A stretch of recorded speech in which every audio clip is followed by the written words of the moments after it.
Welcome to the World of Warships with Captain Yamo. I am your host, Captain Yamo, and we're going to have a little romp in a Tier 5 match in the Tier 4 battleship, the Wyoming. Even better, I have a couple of division mates. I have a Langley, Death Dealer on the Langley, and Red Dragon in his Wyoming. And we'll see what we can do. Have a little fun with the enemy here. So, the Wyoming, it's a Tier 4 American battleship. It's got 6 turrets with 2 cannons on each. It does a ton of damage. I don't know if it'll show the... Nope, it won't show it on the replay, but it does a bunch, and you'll get to see it. I give a couple tickle shots out today in this match, not to spoil it too much for you. But then the title on the video might give it away. So we're going to let Maverick know what it's like to lose juice right here. Eject, eject. Yeah, not fast enough. There you go, 8,300 maximum damage probably. So we get a shot right into Maverick there. Let me show him who the top gun is. Of course, I don't get to pick up the kill on him. And then we start bearing down on Air Grim. I'm not sure what I was thinking here, but I don't do a really great job of shooting at him. For some reason I thought I had to move my my aim up a little bit too far, or maybe he slowed down, or I don't know what. But I miss a pretty big salvo here. And, you know, doing light damage. I don't know, when you have 43,000 hit points, you know, 830, really not impressive.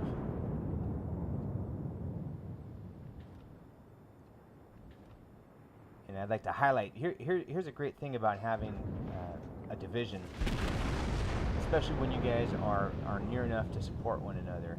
I had Red Dragon warning me about these destroyers coming up over there at G4. I wasn't even paying attention. I was just having too much fun with these guns.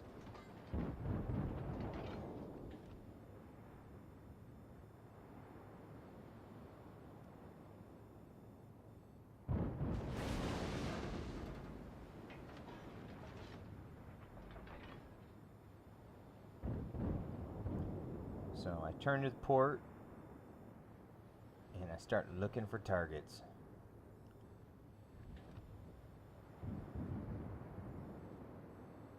Devouring Cord. Very strange name. And there's the monster. It's difficult to hit. Difficult to hit destroyers, but it's well worth it if you can do it, and I can. Most times.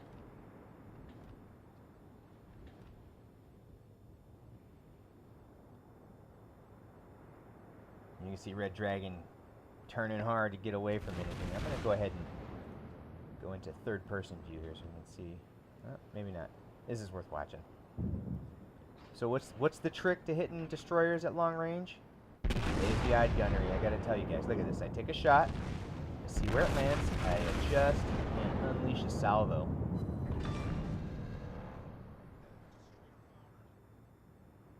Take a quick peek around and make sure I know what else is going on around me, and I think we're going to go ahead and turn about. Or maybe something pops out and I turn back and have a shot at them. Red Dragon's almost going to outrun those torpedoes. But fortunately he only gets hit by one.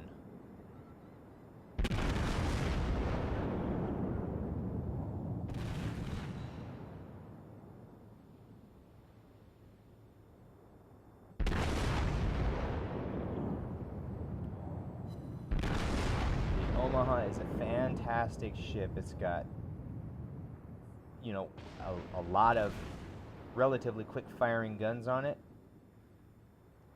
So, and you know, of course, once they're within about 7 kilometers, it's a good idea to focus down and sink them. because a ship like that can get up on the Wyoming really quick. You know, they knock back 30 knots or so. Maybe I should check that so I actually have the speed for you, but I'm not going to do that right now. I'm having too much fun watching the replay. So then my division mate tells me that the Yogi over there hit the island, so why not take a little pot shot at him since I can't get my guns around yet on this Omaha. The other thing that Omaha was doing, I think he's angling for the bogue. Take the bogue out.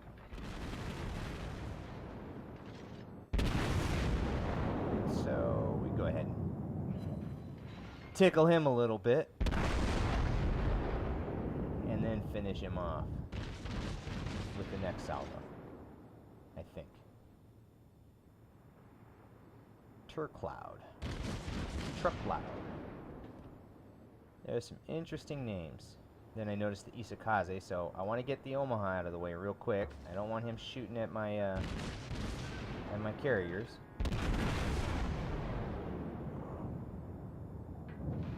Boom. There we go. Controlled fire. I use lazy-eyed gunnery to figure out about where to put these shots. Get a double strike out of it. That's 3 kills. This is a nice match already. Now you notice a lot of these torpedoes keep coming up short. That's somebody who hasn't figured out yet that torpedoes, they travel 7 kilometers, but the target you're shooting at, if they're going away from you, the 7 kilometers might not be enough. If they're at 5 kilometers and you shoot at them, they can run those extra 2 kilometers away from you. You're going to come up short. Playing a destroyer is about patience. It's about figuring out where you can be without being spotted to put shots on somebody. That was not going to leave the Isakaze over here if I could help it. And I think the Ishizuchi gets him. Oh no, the Murmansk gets him. And then a quick chat with my teammate who gives me the heads up on the incoming torpedo bombers. And so now I start angling to take a shot at the switchback DB over there, the defensive back.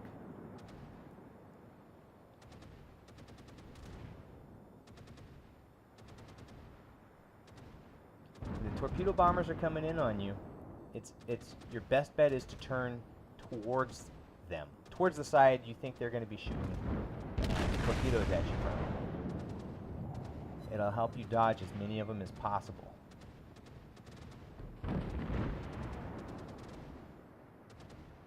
And now it's time to engage the defensive back here.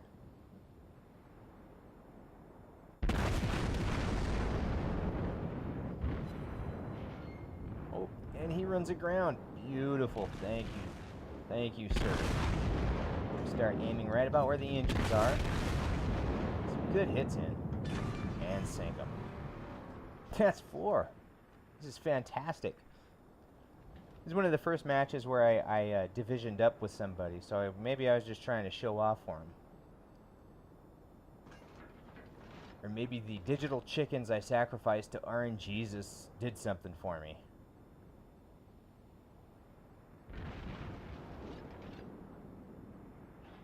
So we take aim at Air Grim, who I kind of came up short on earlier, so I took this. I took a lazy-eyed preliminary shot, ranging shot, and then let loose the salvo. Look at that. Should have hit. Should have hit much better than that. But it'll give me the Confederate. I'll take it. You know, in this game, it's a lot harder to get Confederate than it is in World of Tanks. You have to do, I think it's 30% of the damage to the enemy ships that you're firing at. So. See, that gunnery, I got to take my eyes off of him and can still come back and shoot him. This stupid mountain dodges right in front, and you know, like a Secret Service agent jumping in front of Ronnie Reagan there. So that's okay. We only put a little bit in on him. And then we run into the St. Louis. Now, what I should have done with the St. Louis is I probably should have just turned away from the St. Louis a little bit. They've only got a 10.5 kilometer range when they're firing at a target. I don't know what I was thinking with that first shot, but again, you can't have it all, right? Still got a hit on them.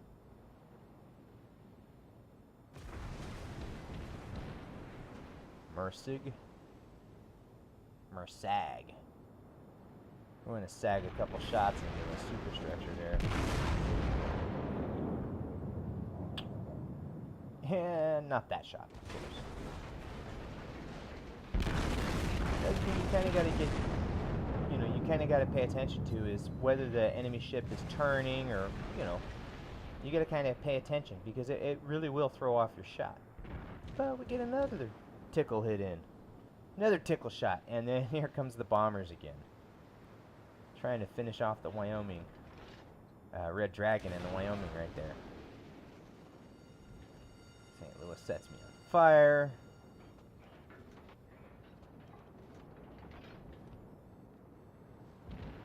We'll just let it burn for a little bit.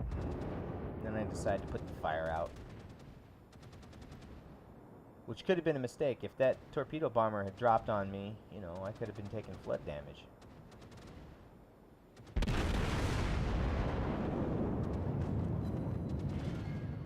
There you go. Hey, that's 5. We're getting pretty hot here. Meanwhile, Red Dragon was trying to sink Air Grim, but I guess he couldn't find the range, or, he was busy dodging stuff.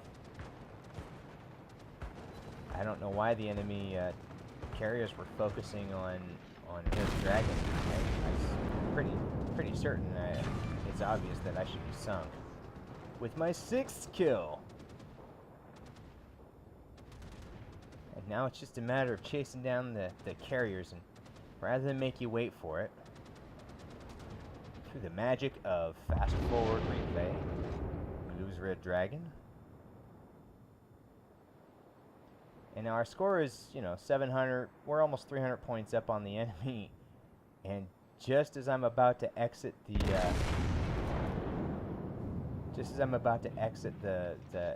area here, I get a couple of torpedo bombers coming on me. So look, I swing towards them. And the bombers get me, but the torpedo bombers actually had to turn back away from me because they came in too close. And so what ends up happening with the fighter shooting at him and with me shooting at him, look at this. I'm not going to take any damage. I'd saved my repair just in case I got hit. They miss, and look who pops up.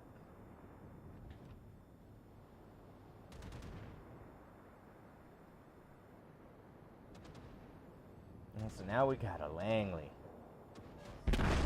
Tier 4 American aircraft carrier. And she had slowed down for those torpedoes.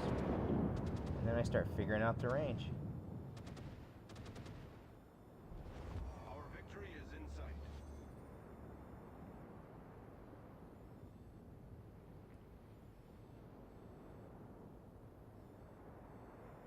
Yeah, don't leave the cap area. We're almost 400 points up, and he's worried about capping us out.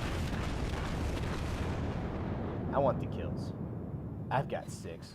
Let's see if we can get 8. Oh, another tickle shot. Gotta love it. Gotta love it.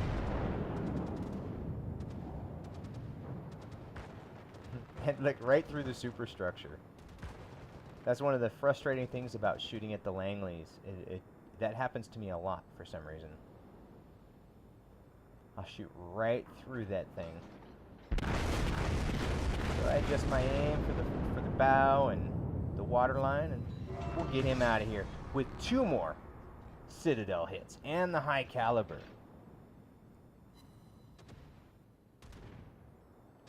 Some more dive bombers. And they are talking about implementing it so that dive bombers don't just have HE bombs, but they're also going to have the ability to load armor piercing. And then they'll actually be pretty dangerous for ships like mine. So can we do it? Can we get 8 kills? We've got to get it within about 80 points, 80 capture points here.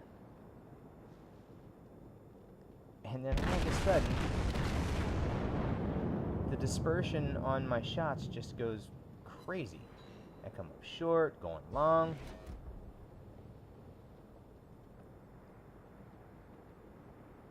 So I'll try and close on him while I'm reloading.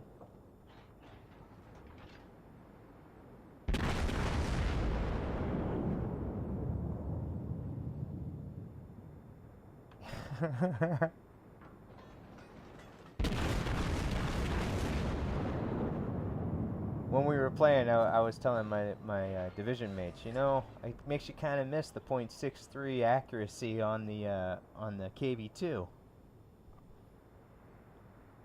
I think most of the battleships, their dispersion is above 0.8 or 0.9. Some of them are above 1, so it's pretty big. It's pretty big. It shouldn't be this big though. Here. Change my aim up. There we go. Got some decent hits in.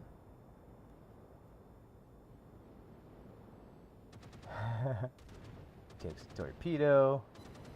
Gotta be flooding.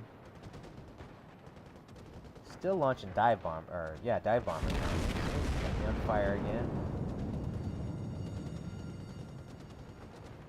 And look, it missed again.